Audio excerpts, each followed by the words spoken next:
ओम श्री परमात्मने नमः। अनादि अविनाशी योग श्रीमद्भगवत गीता भाष्य यथार्थ गीता अंतर्राष्ट्रीय ग्रंथ।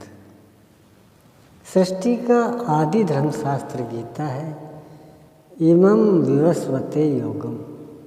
भगवान श्री कृष्ण ने कहा, मैंने इस अविनाशी योग को आरंभ में सूर्य से कहा, सूर्य ने मनु से कहा और महाराजा मनु ने इसे अपनी स्मृति में धारण किया तथा स्मृति की परंपरा दी। उन्होंने इसे अपने पुत्र महाराजा इक्ष्वाकु से कहा, उनसे राजर्षियों ने जाना। अतः यह भगवान के श्रीमुख का सीधा प्रसारण है। महाराजा मनु और शत्रुपा से सृष्टि की उत्पत्ति है। उन मनु को गीता अपने पिता सूर्य से विरासत में मिली। पृथ्वी पर मानव का प्रादुर्भाव इन्हीं महाराजा मनु से है। इसलिए विश्व का आदि शास्त्र श्रीमद्भगवत गीता है। गीता में वर्णित अर्जुन के प्रश्न परिप्रश्न हर मानव के हैं। अतः गीता सबके लिए शाश्वत संहिता है। आपके पूर्वजों की धरोहर है। यह सत्य हजारों वर्षों में किंचित भी परिवर्तित नहीं हुआ और न भविष्य में ही होगा। राजर्षि काल से इस काल का लोप हो गया, जिसे आज से 5000 वर्ष से भी पूर्व भगवान श्री कृष्ण ने उद्घाटित किया था कि एक परमात्मा ही सत्य है, कण कण में व्याप्त है। सत्य की यही प्रतिध्वनि अवेस्ता बाइबिल, कुरान, ग्रंथ साहब इत्यादि धार्मिक ग्रंथों में है, जो गीता के ही अनुगामी है। यदि इनमें से एक परमात्मा की चर्चा हटा दी जाए तो किसी के पास कुछ भी नहीं बचेगा। उस परमात्मा का सर्वप्रथम उद्घोष गीता है। इस खोज के कारण ही भारत विश्व गुरु है। गीता के अनुसार परम तत्व परमात्मा एक है। उसे प्राप्त करने की विधि एक है। वह विधि गीता में भली प्रकार सुरक्षित है। कोई भी साधक जब साधना में प्रवृत्त होता है तो रास्ते में मिलने वाली सुविधा एक जैसी, परमात्मा का सहयोग एक जैसा, अंत में परिणाम भी एक दर्शन, साक्षात, स्पर्श, प्रवेश और स्थिति। इसी का नाम है कैवल्य ज्ञान, परम धाम।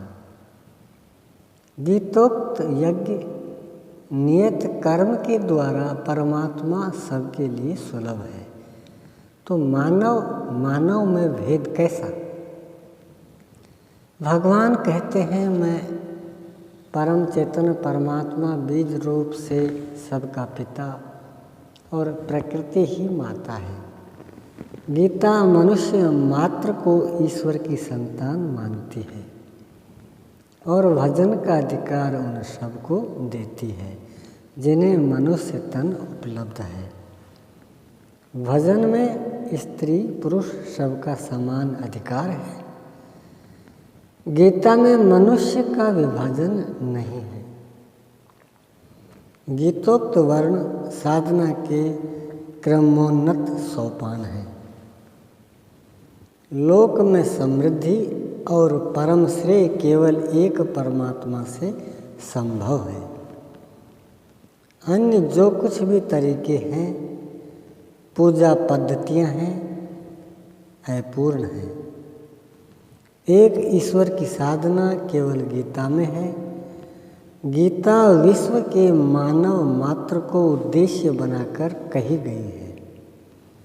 ममई वांसो जीव लोके, गीता लोक शास्त्र है। गीता के अनुसार शरीर अनित्य है, नश्वर है, इसे एक वस्त्र की संज्ञा दी गई है, किंतु इस तत्व आत्मा के लिए पुरुष की संज्ञा दी गई है। भगवान श्री कृष्ण ने कहा, अर्जुन द्वाविमौ पुरुषौ लोके, संसार में पुरुष दो प्रकार के हैं, अर्थात केवल भारत में नहीं, शर और अक्षर। संपूर्ण भूत प्राणियों के शरीर शर पुरुष है। मन सहित इंद्रियां जब कुटस्थ हो जाएं, तो वह व्यक्ति अक्षर पुरुष है। उत्तम है पुरुषस्त्वन्य है, वह उत्तम पुरुष अन्य ही है, उसका कोई नाम नहीं है। वह अनिर्वचनीय है, वह सर्वत्र व्याप्त है। पुरुषोत्तम और परमात्मा ऐसा कहा जाता है, अर्थात विषेंद्रिय स्तर पर जीवित पुरुष शर पुरुष है। शरणशील प्रतिपल परिवर्तित होने वाला जीवात्मा है। मन सहित इंद्रियां जब कूटस्थ हो गई, तब वह अक्षर पुरुष अर्थात ईश्वरात्मा हो जाता है। संसार भर में आत्मा की यह दो ही श्रेणियां हैं, किंतु इससे उन्नत अवस्था में जब दर्शन, स्पर्श और स्थिति मिल गई, तब वही व्यक्ति परम आत्मा पुरुषोत्तम कहा जाता है। आत्मा वही है।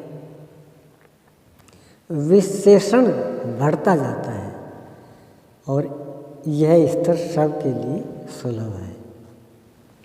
संसार में जो भी एक ईश्वर को मानते हैं, अपने को एक पिता की संतान कहते हैं, गीता के ही संदेश वाहक है।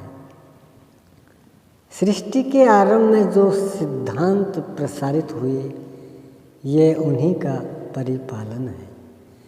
इसलिए गीता को अंतर्राष्ट्रीय धर्म शास्त्र का सम्मान देते हुए विश्व की धरोहर विश्व को सौंप दें। इस धरती की तो बात ही छोड़ें, यदि किसी ग्रह पर आबादी है तो उसके लिए भी इसमें उतना ही स्थान है। राष्ट्रीय ग्रंथ।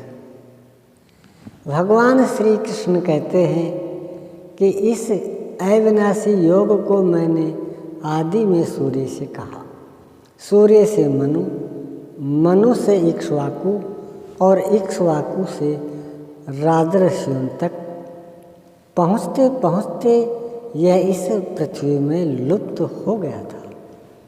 वही पुरातन अविनाशी योग को मैं तेरे प्रति कहने जा रहा हूँ। इस प्रकार 5200 वर्ष पूर्व उसी आदि ज्ञान का पुनर्प्रसारण कुरुक्षेत्र अर्थात भारत में हुआ। इसलिए श्रीमद् भगवत गीता को भारत के राष्ट्रीय शास्त्र होने का गौरव प्राप्त है।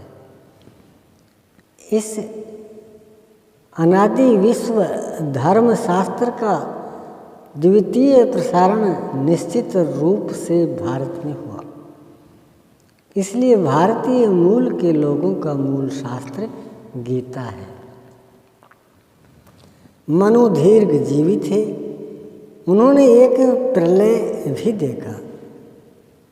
जलप्लावन के उपरांत भगवान ने उन्हें दर्शन दिया, वेद प्रदान किया, जिसका नाम श्रुति रखा गया कि इसे श्रवण करो, किंतु गीता स्मृति थी, सदैव याद रखने की वस्तु थी। वेद इसी गीता का विस्तृत स्वरूप है। विभिन्न देश काल में पृथ्वी की विविध भाषाओं में गीता का ही संदेश महापुरुषों द्वारा उद्घाटित होता रहा है। अतः भारत का राष्ट्रीय ग्रंथ श्रीमद् भगवत गीता है। श्रीमद् भगवत गीता ही मूल धर्मशास्त्र है। भगवान श्री कृष्ण ने कहा, इति गुह्यतमं शास्त्रम, यह गोपनीय से भी अति गोपनीय शास्त्र मेरे द्वारा कहा गया। इसी जानकर लोक में समृद्धि, समग्र ज्ञान और परम श्रेय को प्राप्त हो जाओगे।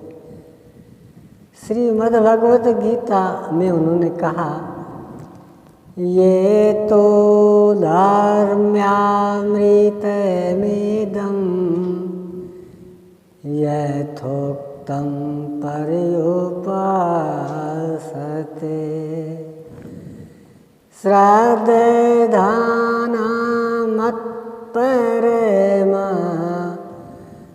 भक्तास्तेतीव मे प्रियाः। इस धर्ममय अमृत का श्रद्धा और समर्पण के साथ जो पान करेगा वह भक्तों में भी अति उत्तम भक्त मानने योग्य है। अर्थात यह धर्म शास्त्र है और भी कोई विधि हो सकती है, इस पर भगवान कहते हैं, यह शास्त्र विधि मुत्सृज्य वर्तते काम कारत है न स सिद्धि में वाप्नोति न सुखम न पराम गतिम। इस शास्त्र विधि को त्याग कर अन्य विधियों से जो बचते हैं उनके जीवन में न सुख है, न सिद्धि है और न परम गति ही है। वह इन सब से वंचित हो जाता है। अर्थात अन्य कोई शास्त्र नहीं है, शास्त्र है केवल गीता। तस्मात् शास्त्रं प्रमाणं ते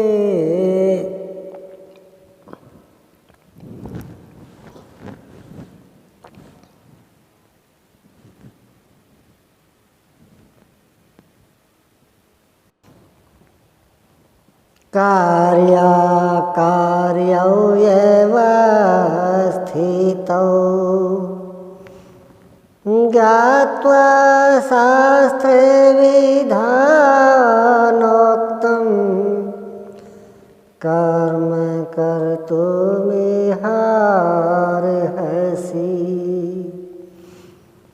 इसलिए तुम्हारे कर्तव्य एवं अकर्तव्य की व्यवस्था में कि मैं क्या करूं क्या नहीं करूं, इसके समाधान में गीता ही प्रमाण है। इस शास्त्र विधि को जानकर तू शास्त्रोक्त नियत कर्म कर, इसका भली प्रकार अध्ययन एवं आचरण कर, तू मेरे अविनाशी स्वरूप को प्राप्त करोगे। अर्थात लोक में समृद्धि और परम श्रेय प्रदाता आपका धर्मशास्त्र गीता है। गीता का सिद्धांत है, एक आत्मा ही सत्य है, वह परम तत्व है, अमृत स्वरूप है, कण कण में व्याप्त है, ज्योतिर्मय है। उस आत्मा को प्राप्त करने की नियत विधि योग विधि यज्ञ है। उस यज्ञ को क्रियान्वित करना कर्म है। यज्ञार्थात कर्मणोन्यत्र लोकोयम कर्म बंधन है। यज्ञ को कार्य रूप देना ही कर्म है। इस यज्ञ के अतिरिक्त अन्य जो कुछ किया जाता है वह इसी लोक का एक बंधन है, न कि कर्म। इस नियत कर्म को करके तू अशुभ अर्थात संसार बंधन से मुक्त हो जाएगा। अस्तु कर्म माने आराधना, कर्म का आशय है चिंतन। एक ही चिंतन कर्म को योगेश्वर ने 4 श्रेणियों में बांटा। जिसका नाम है वर्ण। यह क्रमोन्नत सोपान है। एक साधक को इस पथ में प्रवेश कर क्रम से चारों सोपानों को पार कर लक्ष्य विदित करना होता है। भारत में आपके शास्त्र के अनुसार जाति पाति का विभाजन कदापि नहीं रहा। गीता के अनुसार मनुष्य ईश्वर का विशुद्ध अंश है, उसी की संतान है, तो कैसा अस्पृश्य, अतः सबको भजन करने का अधिकार है। अनित्यमय सुखम लोकम प्राप्य भजस्व माम्। सुख रहित शरणभंगुर किंतु दुर्लभ मानव तन को पाकर मेरा भजन कर, अर्थात भजन का अधिकार मानव तन को है। अर्जुन, यदि तू संपूर्ण पापियों से भी अधिक पाप करने वाला है, तब भी गीतोक्त ज्ञान रूपी नौका द्वारा निस्संदेह पार हो जाएगा। अतः गीता पाप का निवारण है। अत्यंत दुराचारी भी अनन्य भाव से मुझे भजता है तो वह साधु मानने योग्य है, क्योंकि वह यथार्थ निश्चय से लग गया है। अतः गीता सदाचारी और दुराचारी में दरार नहीं डालती। गीता के अनुसार मनुष्य मात्र दो प्रकार का होता है, देव और असुर। जिसके हृदय में दैवी संपत्ति कार्यरत है वह देवताओं जैसा है, और जिसके हृदय में आसुरी संपत्ति कार्य करती है वह असुरों जैसा है। अर्जुन, वास्तव में भूतों के स्वभाव दो प्रकार के होते हैं, दैवी और आसुरी। दैवी संपत्ति विमोक्षायी, दैवी संपत्ति परम कल्याण के लिए होती है। अर्जुन, तू शोक न कर, क्योंकि तू दैवी संपत्ति को प्राप्त है, तू मुझे ही प्राप्त होगा। आसुरी स्वभाव वाला प्रकृति के अंधकार की ओर गतिशील होने से प्रवृत्ति मार्गी है, अर्थात सदा प्रवृत्त रहो, पहुँचोगे कहीं नहीं और चाल भी नहीं रुकेगी। इस योनि से अनंत योनि तक चलते रहो, यह आवागमन और भटकाव का रास्ता है। मनुष्य या तो दैव प्रधान अर्थात परमात्मा के प्रति श्रद्धावान होगा, अथवा आसुरी प्रधान प्रकृति की ओर उन्मुख होगा। तीसरा अन्य कोई मार्ग नहीं है। सृष्टि में मनुष्य की यही दो जातियां हैं, दैव और असुर। तीसरी कोई जाति हो ही नहीं सकती। गीता स्त्री और पुरुष में भेद नहीं डालती। साधना के प्रथम सोपान पर खड़ा शूद्र हो अथवा वैश्य प्रभु की शरण हो परम गति को प्राप्त होता है। शरीर मात्र एक वस्त्र है। संसार की सारी समस्याओं का समाधान गीता से है। जीवन में दुख न होता तो लोग भगवान की ओर आकृष्ट ही क्यों होते। भगवान कहते हैं, दुख निवारण चाहने वाले, धन धान्य चाहने वाले, सत्य जानने की जिज्ञासा वाले और ज्ञानी अर्थात कैवल्य स्वरूप की पिपासा वाले भक्त मुझे भजते हैं। चारों प्रकार के ये भक्त उदार है, महान है, क्योंकि जिस भगवान से मांगना चाहिए उससे मांगा है, मैं देता हूँ। वे स्वर्गोपम सुख की कामना करते हैं, मैं देता हूँ। अर्थात लोक में समृद्धि और परम श्रेय अमृतमय पद की प्राप्ति गीता की देन है। गीता जाति पाति छुआछूत भेदभाव से मुक्त है, क्योंकि जीव भगवान का विशुद्ध अंश है, उतना ही पावन जितना स्वयं भगवान। यह हीन भावनाओं से मुक्ति का शास्त्र है। यह मजहब मुक्त है। इसमें किसी मजहब का विरोध या समर्थन नहीं है। मुसलमान, सिख, जैन या हिंदू जैसे शब्द इसमें नहीं है। यह तो परवर्ती लोगों ने अपनी पहचान के लिए विविध सम्मान दिए हैं। गीता में रूढ़ियों, परंपराओं अथवा प्रथाओं का किंचित भी समावेश नहीं है। यह इन सबसे मुक्त मानव दर्शन है। यदि आप भारत को भेदभाव मुक्त एक माता पिता की संतान के रूप में देखना चाहते हैं, संगठित एवं सशक्त राष्ट्र के रूप में देखना चाहते हैं, तो श्रीमद् भगवत गीता को राष्ट्रीय ग्रंथ का मान दें। श्रीमद् भगवत गीता वासी यथार्थ गीता एकता, शांति एवं समृद्धि का सूत्र है।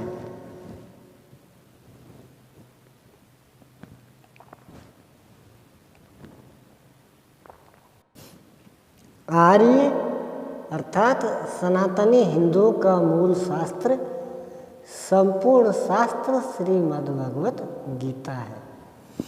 गीता आर्य संहिता है।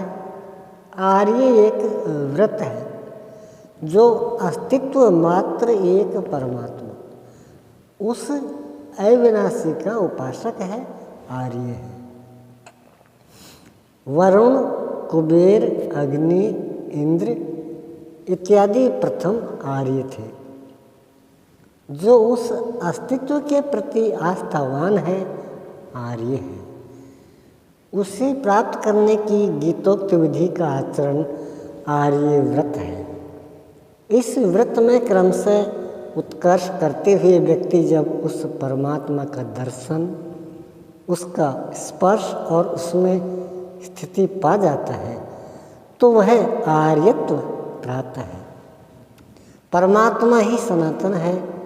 उस सनातन का उपासक होने से ही आर्य सनातन धर्मी कहलाए।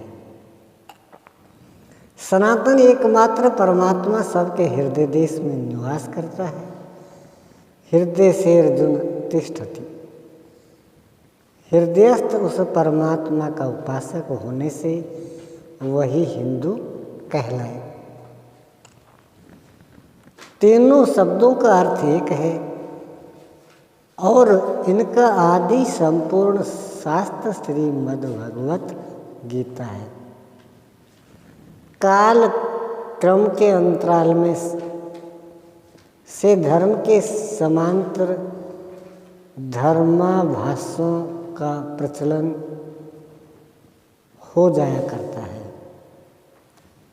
जिसे दृष्टिगत रख स्वामी विवेकानंद जी ने कहा कि धर्म को धंधा बनाने वाले गुरुओं, पुरोहितों और पंडितों ने कृत्रिम जातियां रचकर हीन भावनाओं की संरचना कर जनता को इतना त्रस्त कर दिया कि सनातन धर्म के प्रति लोगों की श्रद्धा कम हो गई। आज हिंदू समाज जिसे धर्म मान बैठा है, वह एक जीवन शैली है, न कि धर्म है। विचारणीय है कि इस्लाम विचारधारा में एक धर्मशास्त्र, कुरान, एक गुरु मुहम्मद अर्थात अंतिम पैगंबर, एक तीर्थ मक्का मदीना, पूजा अल्लाह की, 5 समय की नमाज अर्थात प्रार्थना करने वाला मुसलमान है। इसी प्रकार ईसाई विचारधारा में एक धर्मशास्त्र बाइबिल, ईसा मसीह या उनका प्रतिनिधि रोम का पोप गुरु, जेरूसलम तीर्थ, एक ईश्वर की पूजा, झोंपड़ी से लेकर महलों तक मातृ भाव से आचरण करने वाला ईसाई है। किंतु हिंदुओं के लिए सर्वोच्च न्यायालय की संविधान पीठ ने 11 नवंबर 1995 ईस्वी को कहा कि हिंदू कोई धर्म नहीं है, यह तो जीवन शैली है। कल संगठित धार्मिक संगठनों संस्थानों के मूल में कोई न कोई धर्मशास्त्र विद्यमान है, किंतु अनादिकाल से चले आ रहे हिंदुओं का कोई धर्म ही नहीं, कोई धर्मशास्त्र नहीं है। प्रतीत होता है कि ऐसा निर्णय देते समय न्यायालय के समक्ष स्मृतियों की वही व्यवस्थाएं रही होंगी जिन्हें विवेकानंद जी ने हृदयहीन लोगों के हृदय की उपज बताया था। यह भी प्रतीत होता है कि उस समय के लोग माननीय न्यायालय के समक्ष गीता जैसे विशुद्ध मानव धर्म शास्त्र या धर्म की परिभाषा प्रस्तुत नहीं कर सके।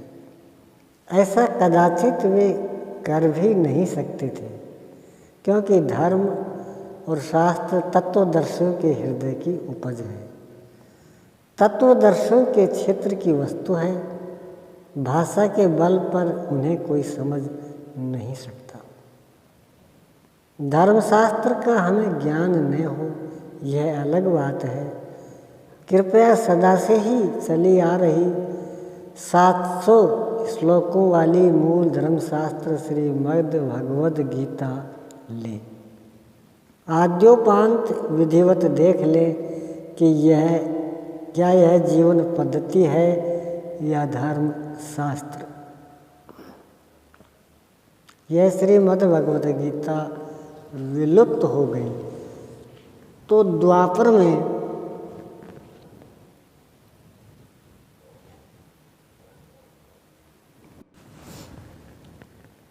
भगवान श्री कृष्ण ने इस धर्मशास्त्र को पुनः अर्जित के अर्जुन के माध्यम से जन जन को सुलभ कराया। आज यह पुनः विस्मृत हो चली है। इसके पुनर्प्रकाशन का दायित्व आप जैसे उन्हीं प्रभु के प्रेमियों पर आधारित है। आज संस्कृत भारत की लोक भाषा नहीं है। अस्तु गीता के आशय को यथावत समझने के लिए देखें। श्रीमद् भगवत गीता भाष्य यथार्थ गीता। धर्म क्या, सत्य क्या, पालन कैसे करें, भजन किसका और कैसे करें इत्यादि समस्त शंकाओं के समाधान के लिए इस भाष्य का अनुशीलन अपरिहार्य है। इसकी 3 आवृत्ति न्यायाधीशों से भी अपेक्षित है, तभी वे न्याय की मानसिक योग्यता प्राप्त कर सकेंगे, क्योंकि यह भौतिक निर्णय नहीं है। माननीय न्यायमूर्ति अपने पूर्व निर्णय पर सदा से चले आ रहे हिंदुओं के धर्मशास्त्र श्रीमद् भगवत गीता भाष्य यथार्थ गीता के आलोक में पुनर्विचार करते हुए महायोगेश्वर भगवान श्री कृष्ण द्वारा प्रदत्त इस श्रीमद् भगवत गीता को भारतीय मूल के लोगों का संपूर्ण मूल धर्मशास्त्र घोषित करें। ओम श्री सद्गुरुदेव